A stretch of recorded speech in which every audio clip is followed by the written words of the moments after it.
There's a saying that life begins at 40. And I understand where people are coming from when they say that, because when you're young, there's so many things you don't know. You think you know. When I was in my 20s, I thought I knew so much. Now I realise how little I knew. And a little bit of knowledge can be dangerous because I really didn't know back then. And now I'm in my 40s again. I'm thinking, okay, I've got got the hang of life. I know now. I've had experience. You've made mistakes. You've learned from them. Usually, the price you paid for making the mistake might have been a big price, but the lesson you've learned is so valuable. So here I am in my 40s, now mid-40s. I think I've learned so much. I think I know now. But imagine what I'll be thinking when I'm 60, 80. Imagine then. It'll always be, you'll learn that much more. But here I am in my mid-40s, and what I've learned so far, the best way to live is to live by applying Bible principles, and to have friends, your association with those who love the Bible and apply Bible principles. Not just say they do, but actually do study the Bible and choose to live by Bible principles. So real friends, good friends who share a love for the Bible. I think that is the best way to live. And one example of that is when Jesus said to keep a simple eye. He said, keep a simple eye. Keep a simple life. You keep a simple eye and the body will be bright. So don't do anything that complicates your life unnecessarily. There's an opportunity of a lifetime comes around once a year and you might miss it. I don't mind if I do miss it. It might be an amazing opportunity. But is it going to really complicate my life? Do I want to start a business that will be taking 18 hours a day, huge risk, huge problems, employing people? No, I never want to employ people ever again. I'd be pulling my hair out. I do not want to go down the road. I want to keep a simple life. Best way also to live is along those lines is Omad Oren looping. Now I will do this forever. This is what I want to do with my life. I choose. It's a lifestyle choice that I choose. People can choose all kinds of lifestyle choices these days, whatever you choose. So my lifestyle choice is Omad Oren looping. Omad is 1 meal a day, and Oren looping means you only drink your own urine or pure distilled water. So distilled water, there's lots of distilled waters. There's machine-made distilled water, which copies Mother Nature's water cycle, or there's Mother Nature's water cycle. But these days with chemtrails, chemicals, you don't want to drink rain, fog, dew mist or snow or hail. It's all polluted nowadays. So I drink machine, which copies Mother Nature's water cycle. Machine-made distilled water.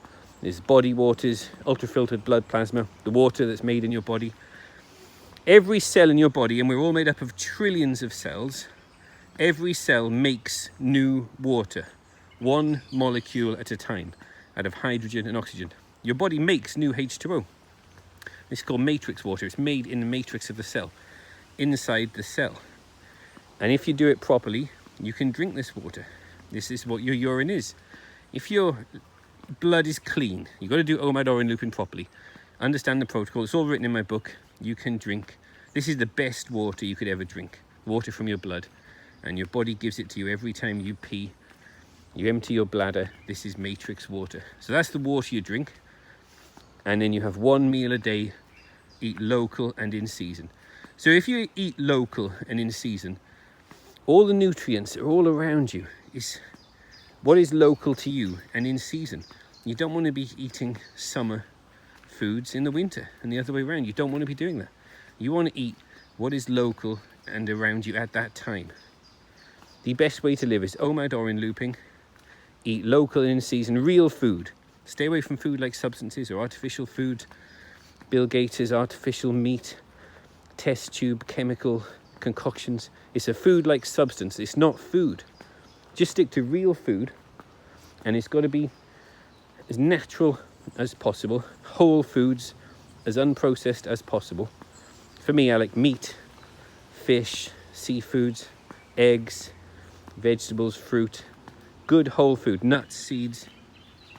Something that your ancestors would recognize. That's food. Yeah, I can see that's food. The modern stuff in the supermarket today, ancestors would think, what's that? If you show it to an animal, is it... If you put a tub of paint or a tub of some other food-like substance, they don't know. They both just, what are they? Substances. What, you eat it? Nobody would, it's not food. Stick to real food and avoid food-like substances. OMAD orin lupin, eat only local in-season food, real whole foods, and keep a simple life. And the things you want to concentrate on are real friends, real skills, and real assets. Stay away from any paper or digital assets.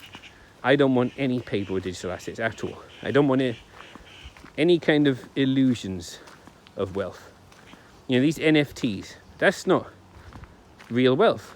If it's based on a painting or something, okay, if you like the painting, buy the painting. That's something real you can touch. But don't buy a digital illusion of the painting. And even all these new cryptos that are backed by gold and silver, well, great, but it's not as good as holding the silver coin. And they say it's just as good. No, it's not. If I hold a silver coin, to me that is better than having a digital illusion of it on my phone. And they say, yeah, you can trust it. Look, you've got 1 digital gram of silver on your phone. Yeah, but can they create more units than they hold real silver? Well, I don't know. Could they? Obviously they could. It's possible.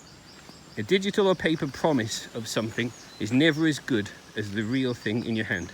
So stay away from digital or paper illusions of wealth. Stick to real wealth. Stay away from virtual friends. You could have 1,000 virtual friends on Facebook or social media. It doesn't mean anything. Some people, they've got hundreds of thousands of virtual friends.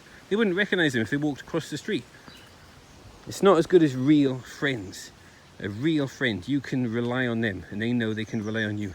So real friends, real assets, not virtual, and then real skills. Something that is going to be useful.